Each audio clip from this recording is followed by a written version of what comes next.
Hey everybody, Ryan here at etrailer.com. Today on our 2016 Ford Transit 350, we're going to be taking a look at and showing you how to install the etrailer.com Class 3 trailer hitch receiver.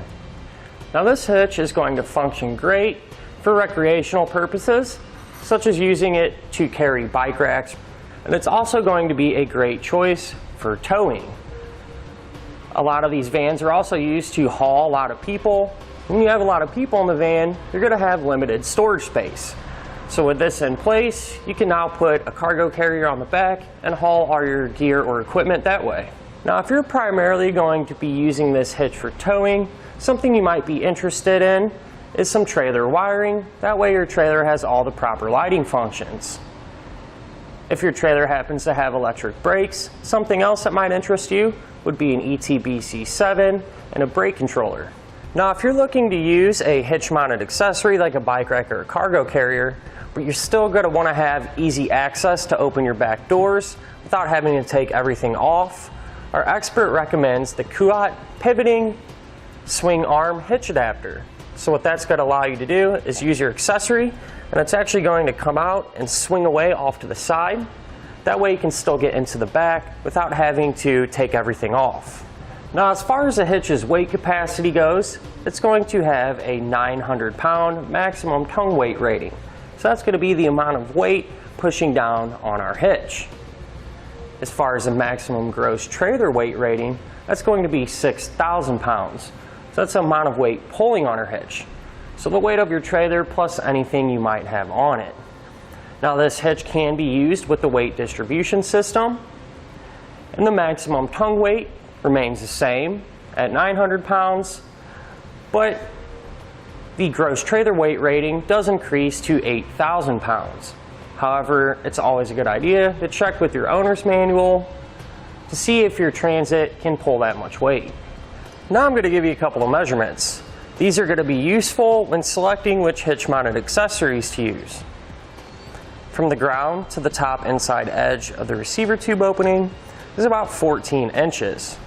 You're going to use that measurement to help you figure out if you need to get a ball mount with either a drop or a rise. From the center of the hitch pin hole to the furthest edge of our rear bumper, that's about 7.5 inches. You're going to use that measurement to figure out if any folding accessories you might have can be stored in the upright position without contacting the bumper. To begin our installation, I went ahead and removed our spare tire. Now you don't have to do this, but it does give us a little more room to work. Now I'd like to point out where our attachment points are going to be to hold our hitch into place.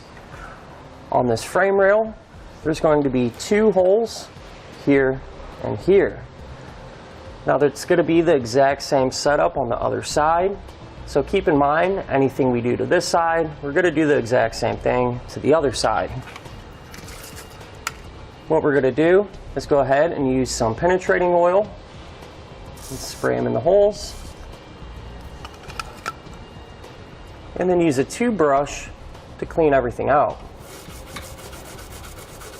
Now what we're going to do is take one of our self-tapping bolts that's included with the hitch and run it into each one of the holes so we can put threads in it. Now the trick with this is you want to make sure to get it started as straight as you possibly can,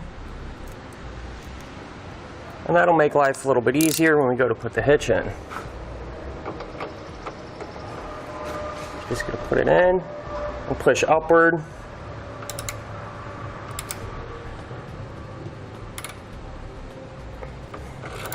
And once you have the bolt a little more than halfway up, you can go ahead and pull it out. Now I personally like to keep each bolt with the particular hole that I use to thread it. So for example, I'll keep this bolt with this hole and so on. Now after you have all of your holes threaded, I just like to use a little lube and our tube brush again just to clean those holes out, just in case there's any metal shavings left behind. Once you have that done, we can work on using a fish wire to put our bolt in this hole.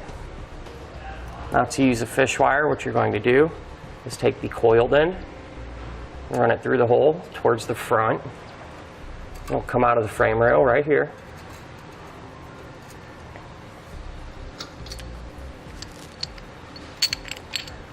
Now we're going to take one of our spacer blocks, put that over our wire first, and then our carriage bolt will actually thread in to the fish wire like this.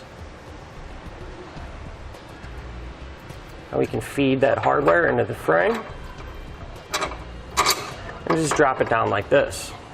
Now with an extra set of hands, we can put our hitch into place. We're going to put our fish wire through the corresponding hole in the hitch.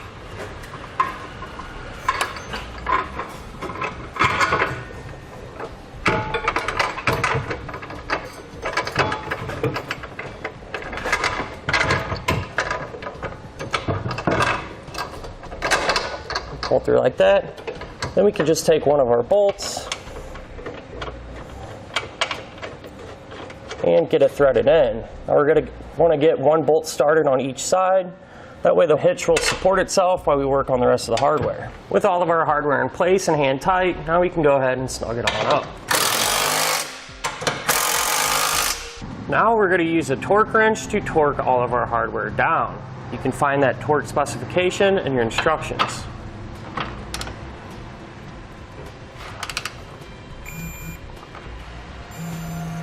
And that'll do it for our look at and installation of the etrailer.com trailer hitch receiver on our 2016 Ford Transit 350.